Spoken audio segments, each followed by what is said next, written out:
एक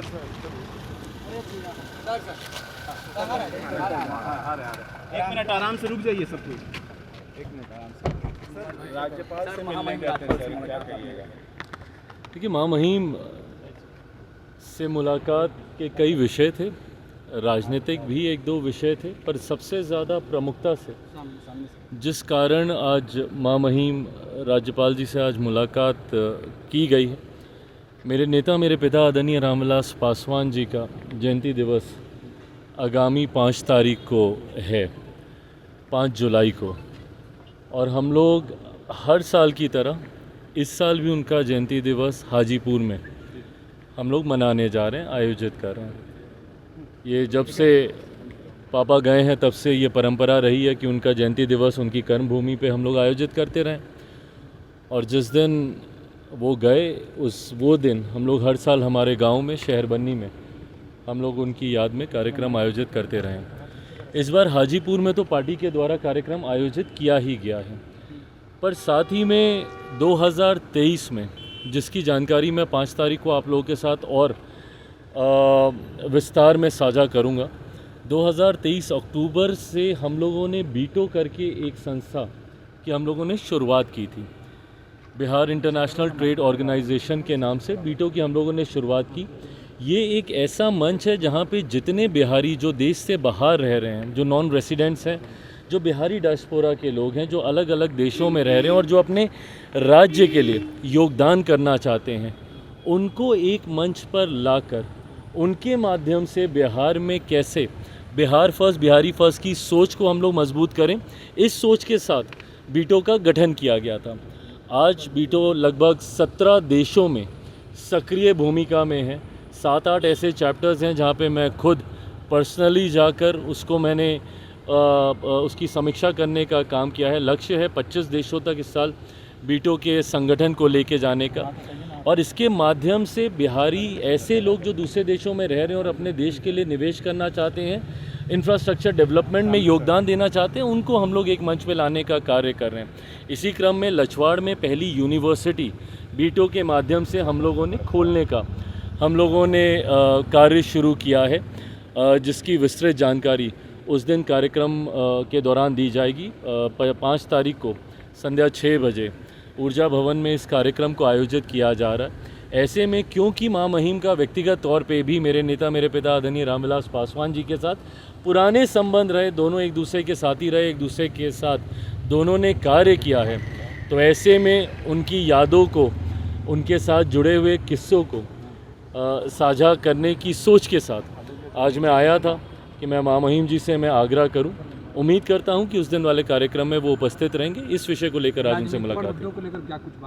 राजनीतिक जिस तरीके से परिस्थितियां चल रही हैं, काफ़ी ऐसी जानकारियां थी जो मैं चाहता था कि मैं महामहिम जी के साथ साझा करूं। उनके द्वारा भी कुछ प्रश्न थे, उन विषयों को लेकर चर्चा हुई, कोई बहुत ज़्यादा महत्वपूर्ण। इलेक्शन कमीशन से मिले हैं जाकर के इंडिया अलायंस के लोग, इलेक्टोरल एक्सरसाइज जो हो रहा है बिहार में, क्या कहिएगा उस पर सर? इलेक्टोरल एक्सरसाइज तो अलग हो रहा है, इनकी हार का बहाना ढूंढने की एक्सरसाइज एक तरफ चल रही है। तथाकथित जितने भी इंडिया अलायंस के लोग हैं, ये अलग एक्सरसाइज में लगे हुए हैं कि भैया नवंबर में बहाना क्या देंगे, क्योंकि हकीकत है जिस तरीके से आज की तारीख में एनडीए गठबंधन आगे बढ़ रहा है, जिस तरीके से ये एक विनिंग कॉम्बिनेशन है, इसको हम लोग आजमा चुके हैं इस कॉम्बिनेशन को उपचुनाव में। तो ऐसे में इंडिया अलायंस को पता है कि दूर दूर तक उनकी जीत इस बार संभव नहीं है। जो दल अपने आप को सबसे बड़ा दल मानने का अहंकार रखता है, उस दल को कम से कम भीतर खाने तो ये बात समझ में आती होगी ना कि पिछली बार भी अगर एनडीए गठबंधन अपने मूल स्वरूप में रहता और हम भी उस गठबंधन का हिस्सा रहते जिस तरीके से आज हैं, तो ये लोग दहाई का आंकड़ा भी पार नहीं कर पाते। मैं राष्ट्रीय जनता दल की मैं बात कर रहा हूँ। उस वक्त राष्ट्रीय जनता दल उन्हीं जगहों पे जीत पाई जहाँ पे मैंने अपने प्रत्याशी उतारे, जिससे एनडीए के वोटों में ही उस वक्त बिखराव हुआ। पर आज की तारीख में परिस्थिति विपरीत है, एनडीए गठबंधन पूरी एकजुटता के साथ है। तो ये जो इलेक्शन कमीशन की एक्सरसाइज तो एक तरफ चल रही है, बट उस पर हार का बहाना कैसे अभी से तैयार किया जाए, उसके लिए प्रयास किया जा रहा है इंडिया अलायंस के लोगों के द्वारा। अरविंद केजरीवाल ने भी एक बयान दिया है कि इंडिया अलायंस सिर्फ लोकसभा के लिए था, बिहार में चुनाव हम अलग लड़ेंगे। कैसे? बहुत बढ़िया, बिल्कुल आएँ, बिल्कुल लड़ें। बिहार और बिहारियों को उनको जानने में अभी बहुत समय लगेगा। दिल्ली में भी बिहारियों की एक बड़ी आबादी थी जिन्होंने इनको नकारने का काम किया। ऐसे में अब जब वो स्वयं बिहार आने की सोच रख रहे हैं, ज़रूर आए, पर बिहार या बिहारी उनका समर्थन करेगा एक ऐसे व्यक्ति का जिन्होंने सिर्फ अपनी महत्वाकांक्षाओं को साधने की सोच के साथ राजनीतिक जैसे मंच का इस्तेमाल करने का काम किया।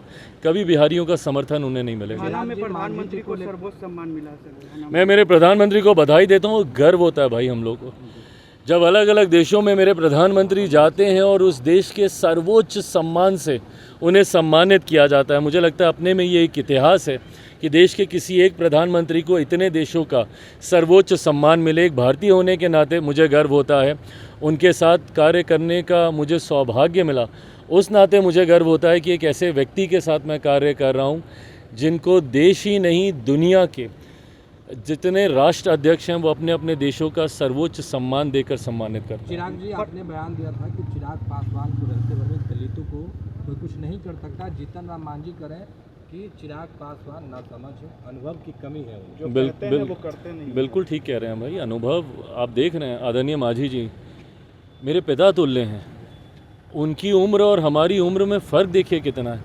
कतई उनके अनुभव से मेरे अनुभव की तुलना नहीं की जा सकती और इसीलिए समय समय पर हमेशा मैंने उनके मार्गदर्शन की अपेक्षा रखी है। संसद में भी जब हम दोनों लोग साथ बैठते हैं तो उनसे यही मार्गदर्शन मैं लेता हूं कि अगर कहीं मैं गलत जा रहा हूं, मुझसे कोई गलती हुई हो तो ज़रूर वो मेरा मार्गदर्शन करें। ऐसे में उनकी जितनी बातें हैं, कई बार मीडिया के माध्यम से उन बातों को प्रस्तुत ऐसा किया जाता है जैसे वो कठोर शब्द हैं।